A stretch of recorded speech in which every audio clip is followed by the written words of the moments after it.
So it really seems like whenever Chinese stocks are about to break out and go into a rally, like yesterday we've seen, there is some negative news coming out. And in this video I will just point out some facts here. I'm not saying that this is really happening, but just give you something to think about. And I'm showing you like how the biggest investors, just like Cathie Wood of ARK Invest, is actually even influenced by something like this. So I actually tweeted this a while ago that I found that a Bloomberg reporter is openly congratulating those that have been short Chinese names or KWEB, for example, Crane Shares ETF, and asking those short sellers if they could please send her a direct message. So Sophia, she is Chief China Market Correspondent at Bloomberg. She is sitting in Hong Kong. By the way, she doesn't speak any Chinese, so she is only native in English, but that's not topic of this video today. It's more like how the media and reporters like her are actually influencing the capital markets. So Sophia is writing kind of a weekly Twitter thread here about all that happened in the Chinese market, and it's mostly, of course, bad news about, let's say, what's happening with Evergrande or with the COVID situation. Frankly, China makes it very, very easy to publish such kind of negative information, but usually such kind of threads are 10 stories, and usually 9 out of 10 are actually negative. Now, why is this important?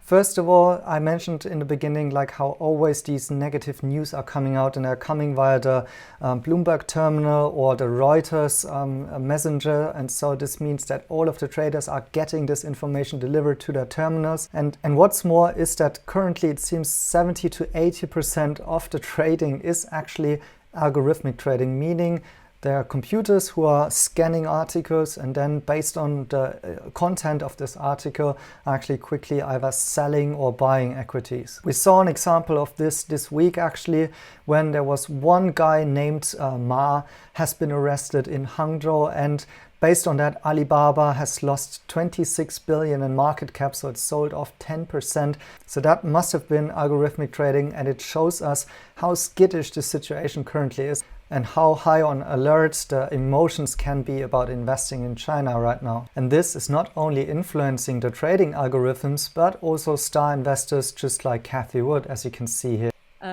So much is going on in China that, again, the headlines are getting some of this, but within 1 week, a Bloomberg journalist, Sofia Horta Acosta, reported that all of this happened in Greater China this week. I'm going to just read you a few of these to give you a sense of the drama here.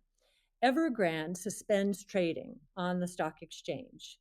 Sophia even made sure to publicly thank Cathie Wood for this shout out and mention in the video.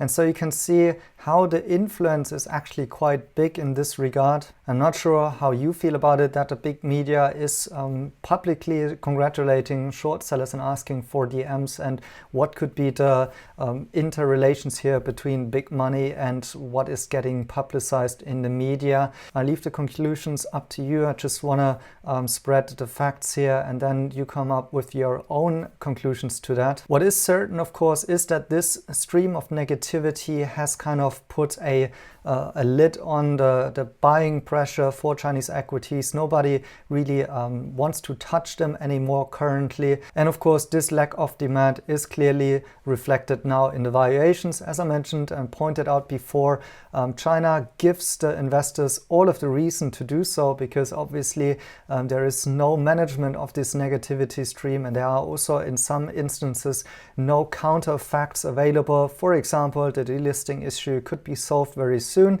with the actual facts of having an agreement between the US and China. So China needs to deliver on that.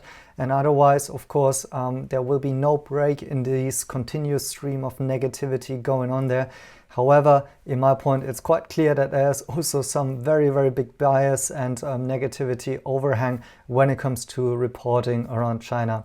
Anyways, that's it for now. Don't want to put on my tinfoil hat for too long. Thank you guys for watching, and see you in the next one.